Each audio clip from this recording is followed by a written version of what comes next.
DKBS 뉴스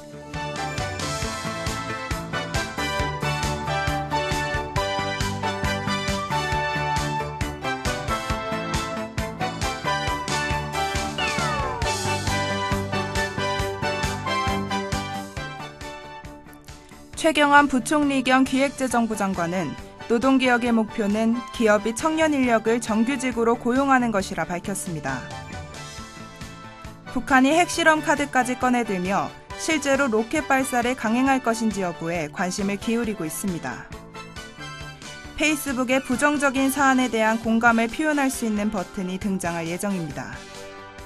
이상 오늘의 주요 뉴스입니다.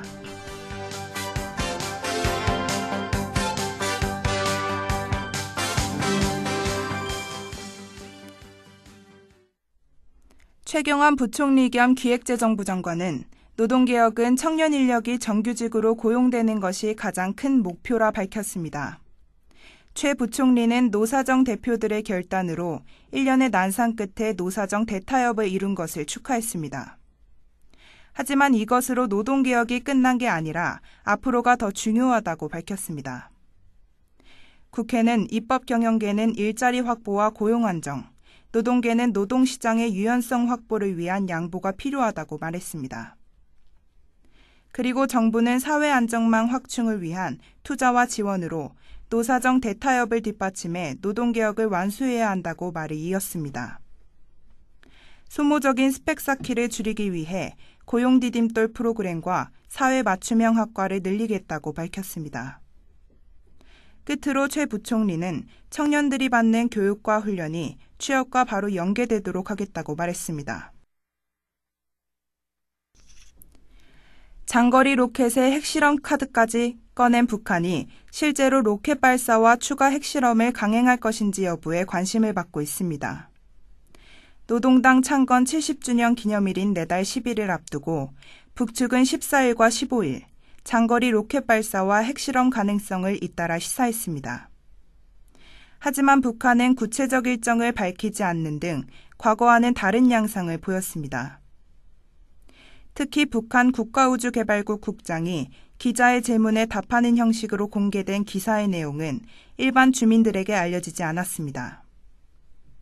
김용현 동국대 북한학과 교수는 현재로선 미국이나 중국 국제사회에 대한 북한의 불만을 표현하는 대외용 메시지라고 진단했습니다. 북한은 앞으로 상황을 벼랑 끝으로 끌고 갈 가능성이 크지만 미국과 국제사회가 움직이면 대화로 돌아설 가능성도 있다 내다봤습니다. 북한의 로켓 핵 메시지는 25일 미중 정상회를 겨누고 있는 만큼 그때까지 동향을 면밀히 지켜봐야 할 것이라고 강조했습니다. 페이스북의 좋아요 버튼과 함께 부정적인 사안에 대한 공감을 표현할 수 있는 대안 버튼이 등장할 예정입니다. 뉴욕타임즈에 따르면 마크 저커버그 페이스북 최고 경영자는 연설에서 새로운 기능에 대해 곧 시작할 준비가 됐다고 밝혔습니다. 저커버그는 많은 이용자가 싫어요 버튼을 요청해왔다며 새 기능을 추가하는 방안을 검토하고 있다고 밝혔습니다.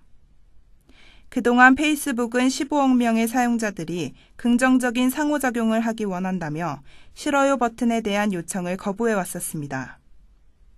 저커버그는 새 기능이 불쾌감을 나타내기 위한 버튼은 아니라고 강조하면서 신중한 접근을 할 것이라고 말했습니다.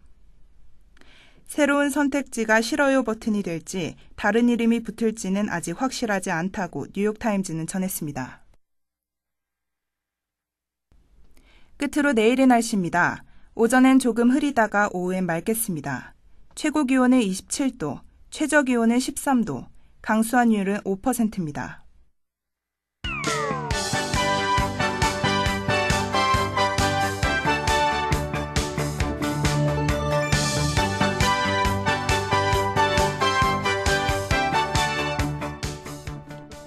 이상으로 DKBS 뉴스를 마치겠습니다. 제작의 DKBS였습니다.